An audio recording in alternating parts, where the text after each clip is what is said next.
Does YouTube sometimes feel like this, like this, or even like this? Starting a YouTube channel is a big step, but how do you get to the even bigger step, monetization? Spoiler alert, it's not easy. But with the right plan and watching how other smaller creators are building their channels today, I want to give you the step-by-step framework of how I took my brand new channel from zero to monetize in under 45 days. So in this video, my goal is to show you what went well, what flopped, and how you can use some of the insights from my channel to help your YouTube growth journey to monetization. So let's get to the video. Now, these results are purely based on my experience. There's no guarantees in business or on YouTube or with anything in general. And for the majority of channels on YouTube, they aren't monetized, so these are not typical results. But many things are within your control, and consistency is one of them, especially with YouTube. Now, for the examples here, we are going to use my other channel, which is in a health focused niche. So when I first started this channel, my goal wasn't to do YouTube full time. It actually was just to supplement my income as a full-time in-person healthcare provider. I initially just wanted to use YouTube to help drive some SEO and maybe give myself a better online presence to help me find patients in my local area. And the first few videos I put out were actually just education videos for my patients. Basically, I made them so that it would save time for me and I wouldn't have to keep showing people the exercises I wanted them to do at my clinic. But once I started doing some digging and I found what actually makes a good YouTube video, I found that I could put these principles into practice with my videos and potentially help many more people. And these are principles that can be applied to any niche. It doesn't have to be healthcare education videos. And once I realized that a couple of videos actually had the potential to do well and they put me on the track to monetization, I thought, well, why don't I just put some more effort into this and see if I can make some additional income? And then after I hit monetization, I had a couple more videos go truly viral. And that's when some other professionals reached out to me to see if I could help them with their YouTube channels. And that's when I realized that maybe there was something to it, that maybe I could help other people with their YouTube growth. And so my goal is to help others build a business and a YouTube channel that helps them operate in their zone of genius and share their gifts with the world, because ultimately that's what YouTube is really about. So one of the first insights I want to offer you on your journey to monetization is to be encouraged that you have something to offer and anyone can start a channel on YouTube because your voice is needed. And when this comes to education, as long as you are one step ahead of someone else in a journey, you have something to offer them. Now, in my case, my area of expertise is a healthcare professional. I help people with knee, hip, low back, and joint pain. And so when I started my channel, these exercise videos that I had mentioned previously, I had them bulk created ahead of time. So I had about 10 to 12 videos just ready to go when I started my channel in July of 2025. And so the first problem when I was getting my YouTube channel started that I had almost already solved was that I needed to be crystal clear on who I was actually serving with my videos. If you're like me, you are a healthcare professional who is looking to help serve people and get them out of pain. And with this YouTube growth channel, it's for new creators who are looking to start growing their channels. Now, I don't believe that you need to be hyper specific with the person that you have in mind that you're trying to serve, because YouTube can often bring in people that you weren't expecting that resonate with your content. However, you do want to have a general idea of someone in mind that you're talking to when you are having a conversation with the camera, because this makes making content a lot easier when you feel like you're talking to a friend on the other side. Basically, you have something to share, you're showing them your world, and potentially, if you're building a business, you have a product that you think could help them. So when I got started, when I first started publishing my videos, again, I concede that I had quite a few in the pipeline before hitting publish on that first video, but that didn't mean that I published them all at once. In fact, what I did is I published about 5 or 6 right off the bat. And then after they got their first 10, 20, 50, one of the videos got 100 views, I took the information from those videos. I saw what worked and what didn't. And then I edited my other videos once I saw those first ones getting traction to be a better version of those first 5 or 6 videos. And so, what I believe this did is this potentially helped the algorithm understand from a brand new channel's perspective. It helped it understand who it should show these videos to and who wouldn't like them, who it shouldn't show the videos to. And so, if you don't yet know what your channel or your product is about, if you don't know what you want to share, I do believe that you should try and at least get a cohesive thread running through your videos. This can be a person, a place, a topic, just something that would give the YouTube algorithm a commonality between all of your videos so that at least some component of it can resonate with a specific group of people. But if you are crystal clear on who you want to serve, let's say you are an auto mechanic and you want to teach people how to fix their cars, and the people that you want to serve are 40-year-old males who have never used a wrench before. Just that level of specificity can potentially help the algorithm kickstart your channel that much faster because it doesn't need to worry about showing videos to people who aren't interested in auto mechanics. Basically, it gives the algorithm and your viewers a crystal clear problem on what needs to be solved, and therefore it'll attract those same people who are interested in that topic. Now, again, unfortunately, in about the first 4 weeks or so, my initial videos that I uploaded only got between 25 to a couple hundred views. They didn't take off right away. But then what happened was, as I mentioned before, I took a lot of the lessons I learned from those videos, which one had good click through rates, which ones had good thumbnails, which ones had longer watch time. And I took the common threads out of those videos and started to tailor my other videos, the ones that were ready. I tailored the intro, the hook, the thumbnail, and even the title to better reflect a video that someone would want to click on when they saw it in their feed. And then after I posted a few more videos, the first video that really laid the foundation for monetization quickly took off. In fact, it got about 16,000 views in its first 4 weeks. And clearly, the algorithm figured out who this needed to be shown to because, as you can see here, it took a couple of days to really take root, but then once it found its target audience, it skyrocketed. And so from about day 4 of this video until about day 27, I got 16,000 views, 1,000 watch hours, and 231 subscribers, which was a pretty good boost for my channel. Now, if you see here, and if you're keeping track, we're about 1 month in, and now I've got about 21 videos posted. There's a couple of shorts mixed in there as well. And now remember how I took some of those lessons that I learned even from the very early videos and doubled down on what worked. And so in this next phase here, you'll notice that I got a couple of more videos that really took off and eventually pushed me over the threshold to monetization. What happened with these videos is that the intro and the thumbnail were both concise and matching each other. So when someone saw the thumbnail, it was attractive. And then when someone clicked on the video in the very first minute or so, I got right to the pain point that they were expecting to have solved. And this encouraged them to stick around for the video. In essence, I delivered the goods that they came for with the video's content. And so then we see here from August 22nd to September 15th, I got almost 40,000 views on this next sciatica video that I posted and 2,900 watch hours. And what this did is this basically pushed me over the threshold to monetization. So from August 1st until September 15th, when I got about 4,000 watch hours and I hit 1,000 subscribers, it took me about another week before I was fully accepted into the YouTube Partner Program. So at about 1 month into my YouTube channel journey, I had 19,000 views, 866 watch hours, and about 230 subscribers.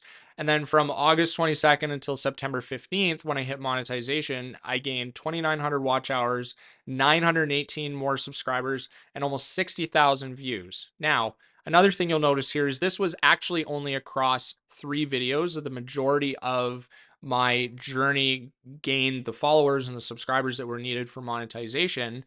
But what this shows is that persistence and consistency will always pay off in the end. Either you will take a longer amount of time to post enough videos before 1 or 2 or 3 finally hit, or you can do all of it in a short amount of time if you have that time available, as I did. Now, after you hit the YouTube Partner Program threshold, YouTube takes about a week to validate or backdate the watch hours that you got. So while you are in your analytics, you may see that you've hit the 4,000 watch hours or the 1,000 subscribers, but sometimes YouTube takes a little while to make sure that all those watch hours are valid views, basically that you didn't get bot or spam views. And so once you hit that mark, YouTube sends you an email asking for your tax information, your bank account information, so that they can deposit your YouTube AdSense revenue. And once you're in the program and you've been accepted, that's when you can start accumulating AdSense dollars on your content. Now, here's the big reveal for you and probably what you came for, and that is how much did I make in the YouTube Partner Program in my first couple of months? And so this question can be broken down into a couple of specific categories. There's memberships and superfan chat payouts, which I don't really focus on for either my health channel or my YouTube growth channel right now. I try to focus more on the long form component, giving people lots of free value.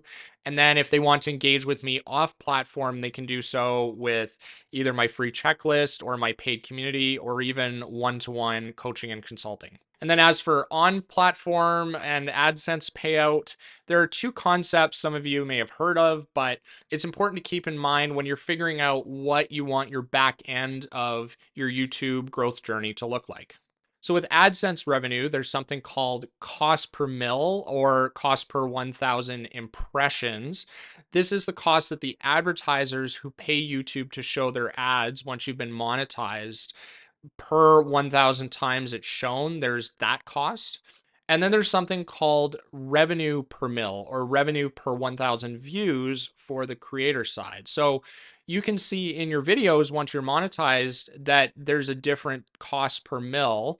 And what this is basically YouTube and its advertisers have determined that your audience on this video is worth this much to them, but you don't get that full amount. YouTube takes its cut, and what you get as a creator is the revenue per mil or revenue per 1,000 views. And this is the payout from AdSense that goes to you per video. And this can vary widely. Typically, the cost per mil can be anywhere from $5 up to $25 per 1,000 impressions. And then roughly YouTube takes about half of that. So then, of course, that can range from 250 RPM, $2.50 to, 15, 12.50, 15 RPM on the higher end for the creator payout side. But this is highly variable and it totally depends on what your niche is and the demand for your videos.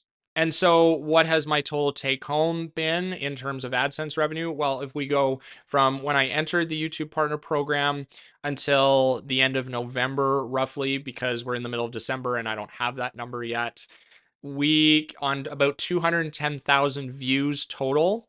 I've brought home about $1,119.55, and that's in US, and that is the RPM reflective number. So this would average out to about $5 RPM, but obviously there's some outlier videos that have brought in maybe some higher revenue and some that are on the lower end as well. Now, of course, this isn't the limit of what my channel can make because as I mentioned before, in terms of product sales and driving a complete business on YouTube, in fact, the majority of my revenue comes from off-platform sales, engaging in coaching, both in the healthcare realm and then in the YouTube growth realm as well. And so while each video might have a low RPM, because it is a targeted issue, this helps bring in leads and my ideal client into my ecosystem, helps build their trust in me, and then potentially helping them to come into my ecosystem from a business perspective off platform. Now, one thing I also wanted to address is that, of course, in your YouTube channel journey early on, there's a ton of testing and iterating and figuring out what your audience actually wants to see. So you have to make sure that you're making content that interacts with two areas, your area of expertise, but also things that people actually want to see. In my case, my area of expertise is health and fitness and pain relief. And of course, if there was no one to match that and no one that actually wanted to see that content, then I would be missing one critical piece of a flourishing channel. Not every single one of my video went viral or continues to go viral. Sometimes one of them gets only a couple of hundred views, whereas the ones that were really successful, there is a common trend between them. But of course, as is with anything in business, what could be working right now may not be working in the future. So you have to be adaptable and malleable. But the overall lesson here is that the more repetitions you put in, the better and more adaptable you will get as you continue to grow your channel, especially when you're just starting out. You don't know what you don't know. And the nice thing about YouTube is that the data is clearly laid out and the algorithm doesn't lie. Basically, if you think a channel is good, but you don't get many views and you don't get many leads, then clearly it didn't resonate with your target audience. And the algorithm isn't this super secret thing that you should fear. In fact, it works in quite a simple way. Basically, it shows your video to a group of people it thinks would like that video. And then if they don't like that video, it doesn't show it to any more people. But if people who it shows to initially like that video, then it shows it to a broader group of people who potentially have similar interests to that first little group. And from there, if it keeps succeeding, it keeps being shown to more and more people until eventually it plateaus out. So you may think you made a great video. You might have put tons of time into editing and tons of time into making it look pretty, but if it didn't resonate with people and it didn't hold their attention, then YouTube won't show it. But this knowledge and this expertise only comes with guidance or repetition. And the solution and answer to both of those is time and effort.